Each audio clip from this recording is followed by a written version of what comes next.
Hi, Coach John here, and welcome back to my series on how to kill the giants standing in your way of success. Now, in our last coaching session, we covered the fear of rejection giant, and I gave you 3 proven fighting strategies to kill that giant once and for all.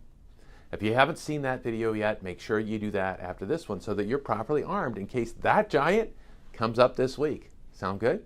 All right.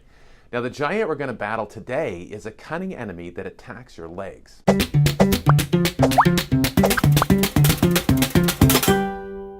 Now, he comes around mostly when you're about to do something big that would change your life. In fact, during the most important decisions and crossroads in your life, he's been there.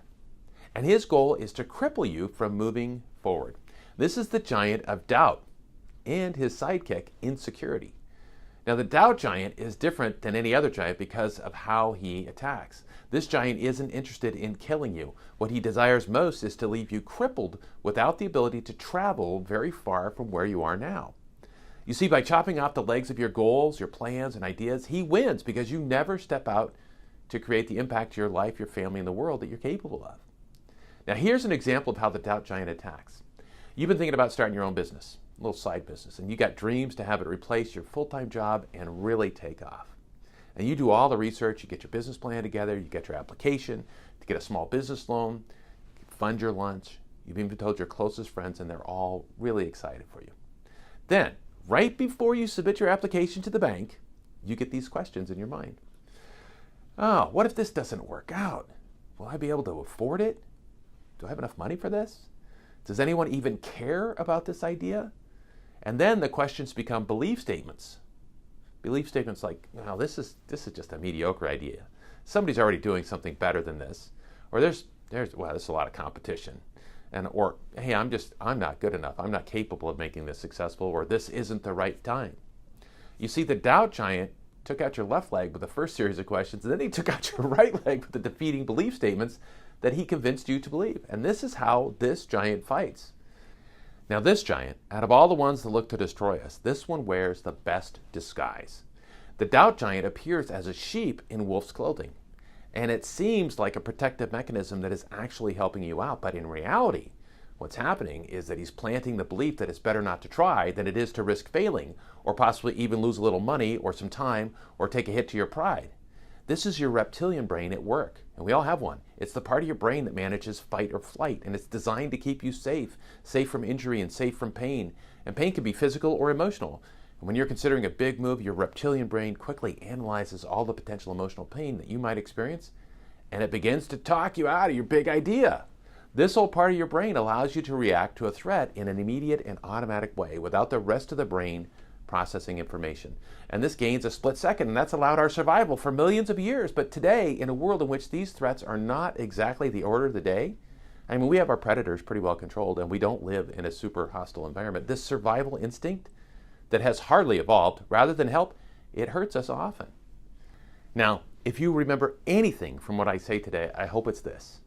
The pain of trying and falling short is short-term, and it's nothing compared to the long-term regrets of living life in the safe lane and never trying.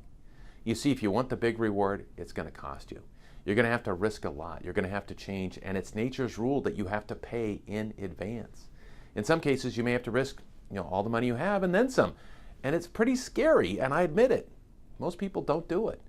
But when I've encountered the doubt giant, I remind myself of how every publicly known person who's also a success has quite a few colorful stories about her failure. And if you don't believe me, then I suggest you read some of the biographies. People like Steve Jobs or Donald Trump or Thomas Edison. J.K. Rowling, who created the Harry Potter franchise, and Abraham Lincoln. These 5, and there are thousands more, have all experienced major failures in their life. And some of them even hit the pinnacle, and then they fell back again, and then they rose up again. The difference that separates people like them and the rest of us is that they didn't let their failures paralyze them. They didn't let the doubt giant create more doubt in their future potential by reminding them of their past results. Now, since the doubt giant has a very specific strategy that he uses to attack you, we, in turn, need a very specific strategy to beat him.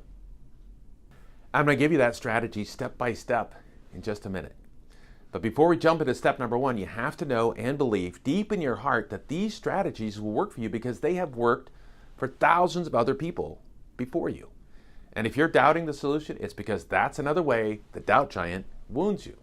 He'll make you believe that the solutions will work for others, but not for you. He'll make you believe that others can do what you want to do with great success, but you're not capable, or that it'll somehow be harder for you. Can you begin to understand now how this cunning enemy can slowly destroy your life?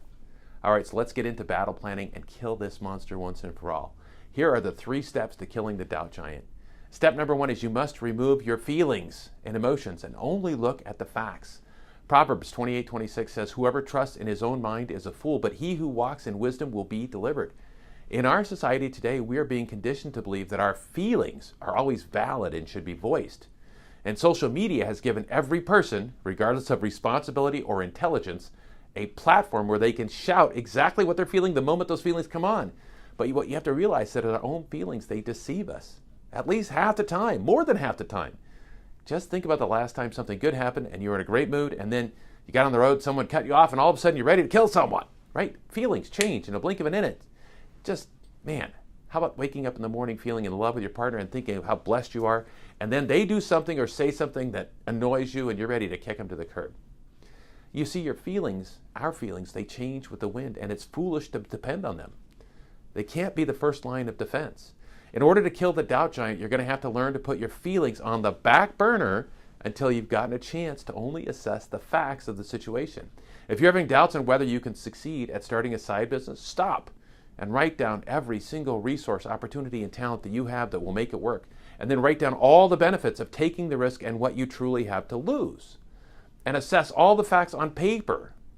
And that'll allow you to make life-altering decisions without the deceitful emotions that the doubt giant uses to attack you. Step number 2 is to arm yourself with proof of success. We are experts at disarming ourselves with all sorts of reasons why we can't do something. So because of that, we have to come up with as much solid and undeniable proof and examples of other people that have already done what it is that you want to do and are at the places that you want to get to. Start a simple Google search with well-known people. Look up your competition and see what others are doing. They're doing something similar. How are they doing it? Find interviews and autobiographies. Ask your friends if they can provide you with people that they know. And if you're able to, have a conversation with at least a couple of them and ask as many questions about their journey as possible. And in doing this, you'll find you have a lot of commonalities between you and them. And this will encourage you to not fall prey to the doubt giant, so you can take the risks that have the huge rewards. And finally, step 3 to kill the doubt giant is to exercise your action muscles. Listen, sometimes you just need to take immediate action. If you see a cute girl or guy in the coffee shop and you're single, you don't have time to wait and create a plan. You gotta go. You gotta act against your own doubt that may blow you off and just do it. The risk is a blow to your ego if it doesn't work, but the reward is potentially huge. Nobody's gonna die. Same goes for when it comes time to sell your product or your service. As long as you don't ask, you'll never receive. So exercise those action muscles, and those muscles will become conditioned and stronger. Trust me, nothing feels better than stepping out in faith and putting yourself on the line, getting after it. Even if you don't get your desired results, you'll still benefit from the personal growth. So now that you have the 3 steps to killing the doubt giant, don't wait until he attacks to begin to fight. Start today. Step out in faith against something that you've been doubting yourself on. Before you leave today, scroll down and leave a comment. Let me know how you're going to take action. Thank you for spending this coaching session with me, and I look forward to killing the next giant on the next session. Make it a great day and go get him this week. Because when you make the right moves in chess, you win the game. And when you make the right moves in business, winning gets a lot easier.